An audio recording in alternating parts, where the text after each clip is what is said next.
This computer.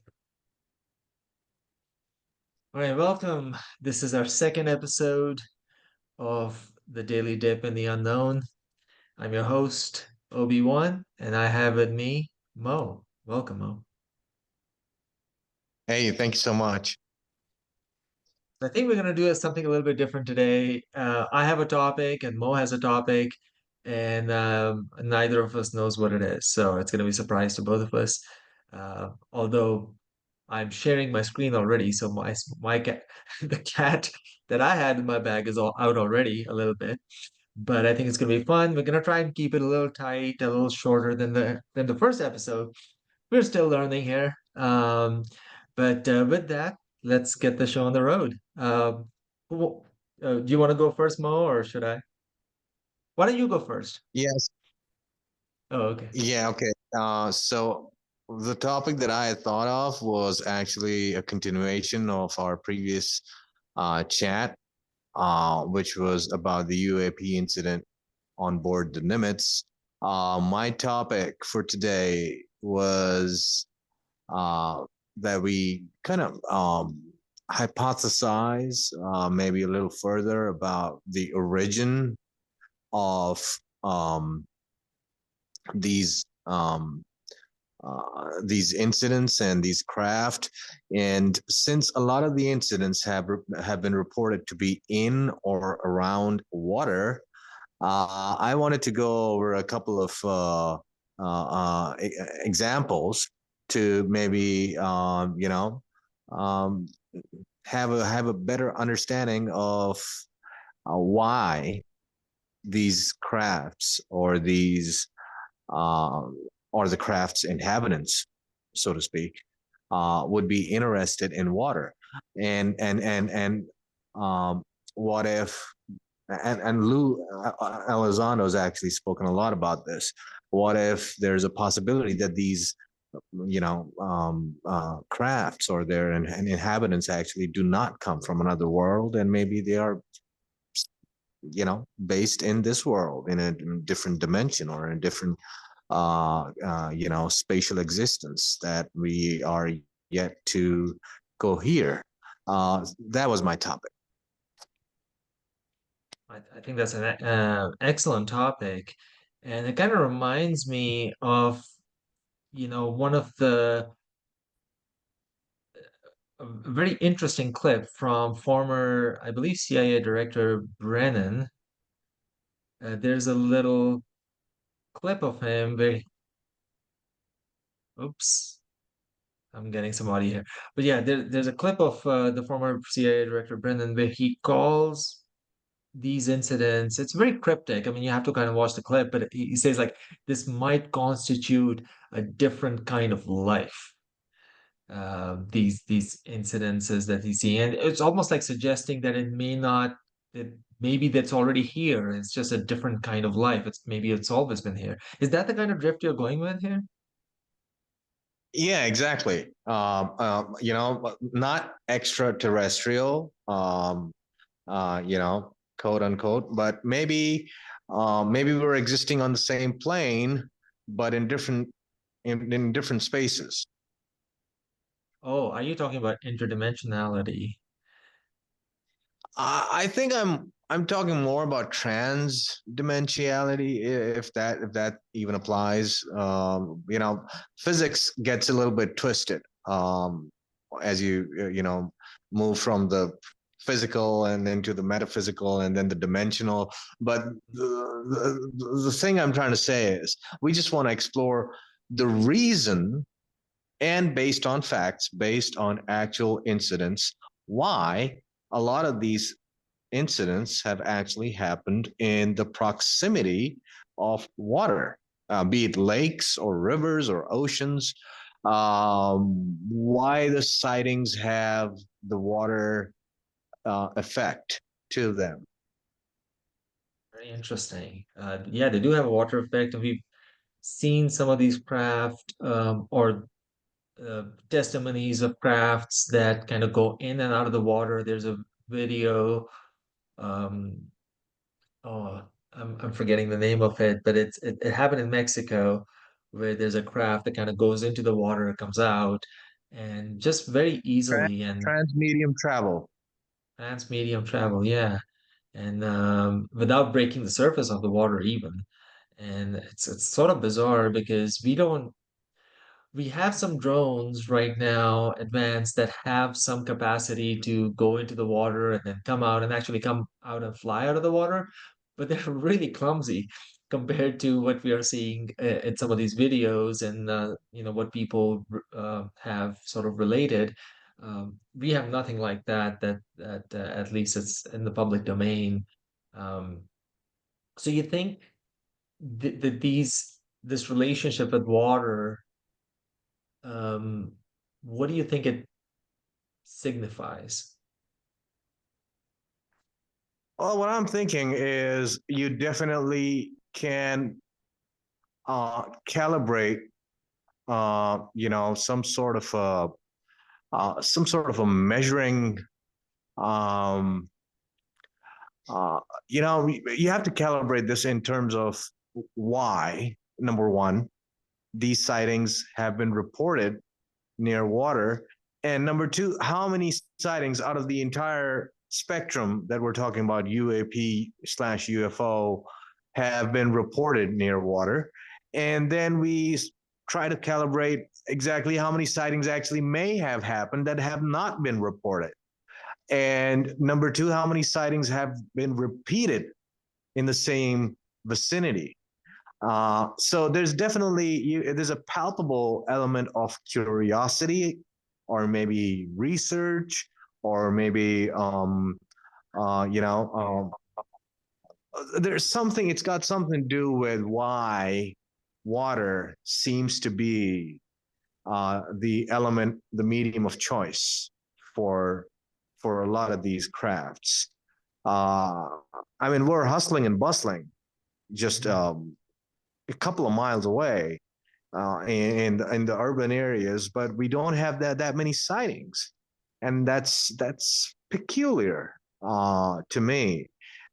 That why a lot of the sightings have been reported. A lot of the well documented sightings have been reported by Marines, and a lot less by the Air Force. And even the ones that have been reported by the Air Force or commercial airliners, a lot of those, a sizable percentage of those, were over the oceans. Right. Yeah, do you have any breakdown of the sightings over ocean versus land? Do you think it's like Yeah, half half or yeah, it's actually more than 60% over. what? I didn't know that. That's wild. Yeah, yeah, Especially given the fact that there's a lot fewer observers over the water than over land. I would have suspected that there's going to be way fewer observations over water. But, anything even approaching 50% is very disproportional to yeah. the number of And observers. and a quick fact check. So this includes radar signatures, and that's I guess one of the easiest ways to know if there's an Mhm. anomaly.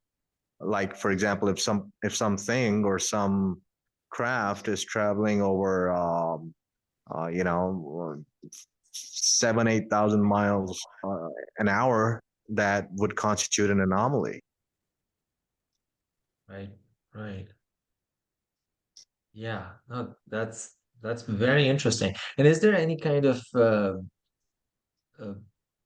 characteristic of these sightings that's different than over the land sighting? Like, are they the triangle UFOs? Are they like particular kinds? Is there anything that sticks out to you?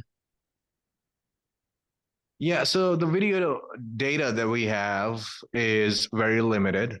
Uh, uh, Video audio data is very limited, and it's only and a lot of it is, um, it has to be vetted by the DoD, because of some of the things that exist out there are usually on sites that we cannot be certain of if the data is accurate. But yeah, coming back to the question, the I think one of the main reasons why water seems to be a preferable um, location for some of these crafts is uh, because of the same uh, reason why we have lesser audio video data, is because they feel that it's not inhabited by uh, intelligent species. Um, or it could be that a lot of the uh, celestial, a lot of the planets, a lot of the, um, moons and the planets out there in the solar system and beyond uh, have this basic element. They either have liquid or gas as one of the core components of uh, their uh, you know composition. So it could be that water sparks uh, curiosity as priority number one that they need to explore, Mhm. and the species comes after. They want to look at the planet from, and this is purely speculating based on if they are extraterrestrial, they're not from this world. But the topic that I wanted to focus on is what if they've actually been here for a very, very long time, Right. and we just coexist Mhm. without any inherent knowledge of each other's existence. Or maybe they do and we don't. That could be possible. Maybe they know us better than we know them. Right. Um, or possibly that uh, they are more concerned with what happens with the aquatic life, and less to do with what we do upstairs, so to speak. Mhm. Um, so so a lot of these incidents that have happened over water, Mhm. most of the legit reporting that has come from people like Fravor and a lot of the other pilots and some of the personnel that actually work on these on these ships and these crafts that have reported, saying that the activity overall, what they do and how they behave, and then overall, it suggests a benign, ex- explorative, maybe even research oriented activity, not really causing any um, not really causing any commotion over the surface per se. Um, what happens is usually like movement, and then there's some maybe geothermal activity going on underneath the surface, and but a lot of these things that have been reported are just, and you can't make a conclusive decision because we don't know how well entrenched they are into our planetary ecosystem.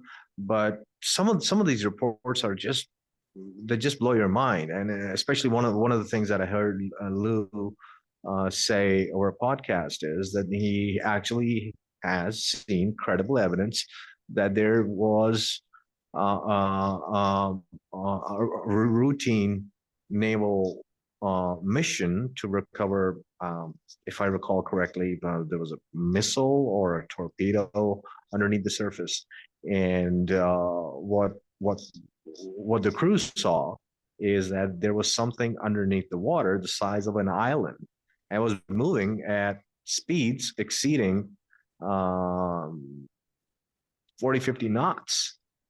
So I think there's a lot of things that qualify as unknown when it comes to their uh, marine activities. Yeah, there's so many interesting threads to pull on this. The one I'll just kind of very quickly go through the things I was thinking about as you were laying all that out. One is, water is, of course, an essential, as far as we understand life, and that might be another episode where we talk about what life is, and it's not straightforward. Um, Yeah. how to define life is difficult, but at least how we recognize and identify life right now, obviously we have a sample size of one. We only know life on this planet. Water is essential on it. So liquid is essential, and water is you know, fairly commonplace in the universe. So it makes sense that water would play a part in where life exists. Then there's an interesting sort of side angle to that in terms of intelligent life. You know, does things, if you live in a thicker medium like water, can you evolve to learn tools and technology and do all those things? Or you are basically that life will always be like the sharks and the whale. The shark has been around for way longer than humans have been around, right? So the shark has been around for forever. Um, and it has not evolved. We don't see sharks running around with toolboxes and creating technology. So that's an interesting, but then again, we don't know exactly how that works either because we have a sample size of one there as well. There's only really humans that have, there's a bunch of animals on land as well. There are, rats and shrews that have been around for way longer than humans as well, and they haven't evolved either. So it's really the human that we can look to as a technology making uh, biology on this planet. So it's hard to generalize and say, okay, I can't really sit here and make the statement that I can't see beings that live in thicker mediums like water uh, create technology. We just don't know. But it seems just difficult, right? So if you're dealing in a thicker medium, then you kind of have to learn how to kind of navigate that and master that. And then I kind of come back to the idea that maybe this is not a technology making entity. Maybe it is just going back to what the former CIA director. And you have to watch the video. I'll try and see if I can bring it up on here, but it's such a painstaking way that he takes to say these words that it might be a different form of life.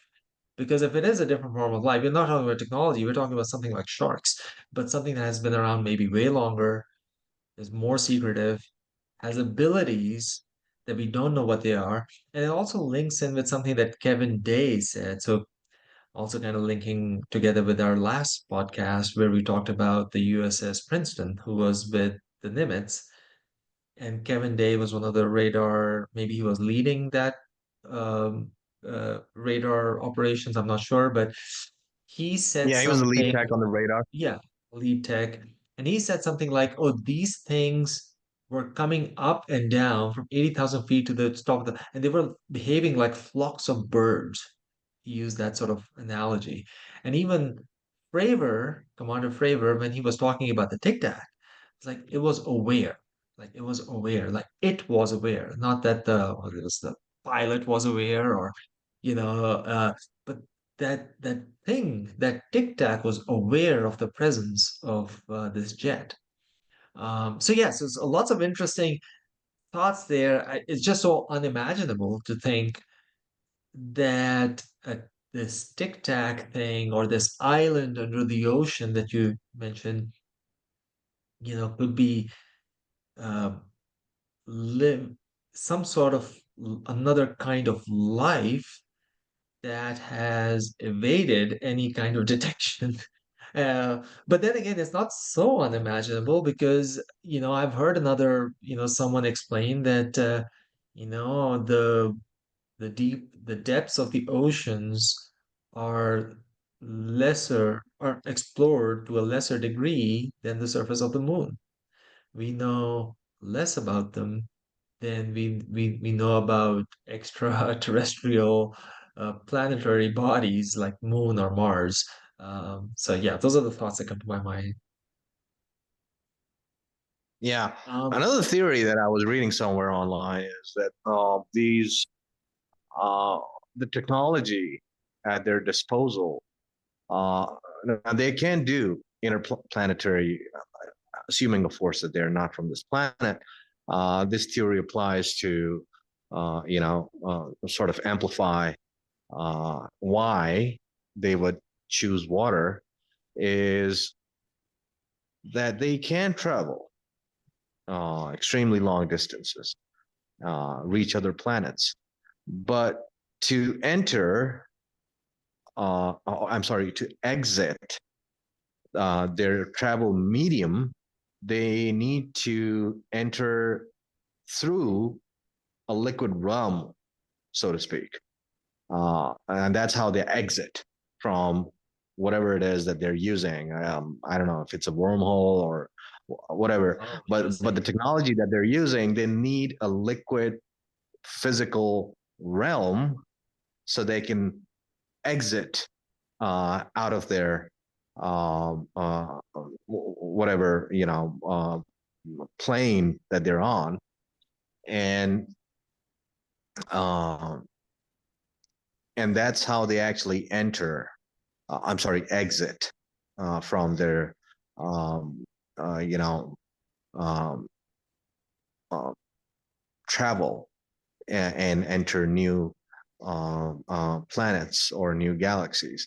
They cannot exit if there's no liquid, um, and maybe that's like you said, it's the bedrock of life, liquid.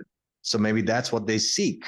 If there's a planet out there that has water, that has organic carbon-based constituents, is it's easy to make a safe guess that that particular body could you know constitute life, Right. and that's what uh, this whole water thing is about. But hey, that's another theory. We all we just have hypotheses. But okay, so we're gonna change topics now. I'm using the free version of Zoom, and it's telling me that we have like 8 minutes left to the end of the meeting.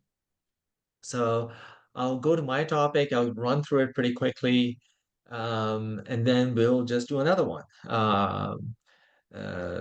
and explore another topic. But this is a very interesting topic. We'll probably be coming back to this topic.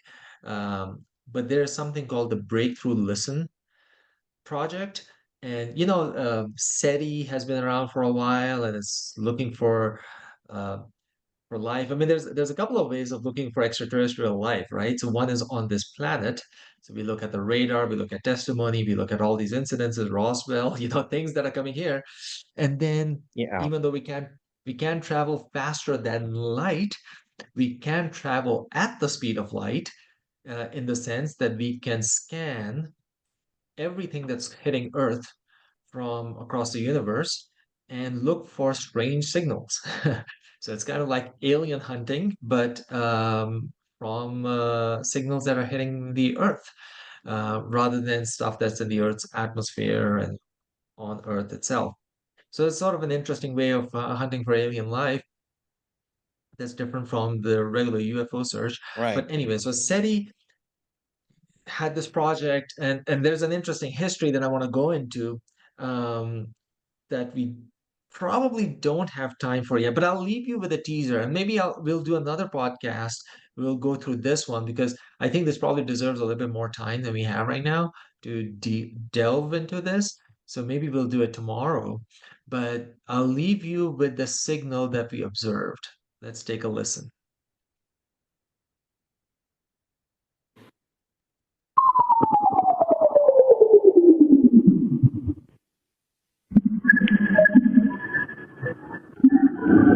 Okay, I see what seems to be what are these radar signatures? Yeah, so this is signal that has been converted to noise to sound, and this was on a radio telescope that I believe the Parkes Observatory in Australia. And and this sound that you observe is this is basically a Doppler shifting signal, meaning the signal is moving away from Earth. It's like and we observe this when we look at a planet called Proxima Centauri b, and I'll talk more about what that planet is next time. But when we focus on that planet, we hear this Doppler shift, which is the sort of thing we would hear if there was a satellite orbiting the planet. We would hear this Doppler shifting. I mean, that's one possible hypothesis. There are other ideas, some of which, and this is kind of like sort of pinged back and forth. Is this a real signal? Is this something that um, possibly is a pollution from Earth signals that we are thinking of as extraterrestrial? And then we observe this Doppler shift, which makes us think that maybe it's not related to the Earth. So anyway, we'll talk more about it next time. But I want to just leave this as a teaser. It's a very interesting signal. There's only five of them that so far we have identified as possibly of being extraterrestrial technosignatures. So, in other words, signals that are coming from non-Earth sources that are not natural as far as we can tell. So, there's all kinds of sources of natural signals. There are pulsars, there are black holes, there are all kinds of um, radio sources that are natural, but there are some signals that operate in a narrow band that we don't have any theory for how they could originate from a natural source. So we call them technosignatures. And there's five of them, and this is one. So this is BLC one, there's BLC two, three, four, five.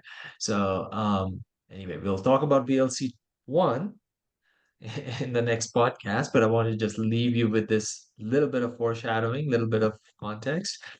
And I think this is pretty interesting. This whole story of BLC one is coming to a head.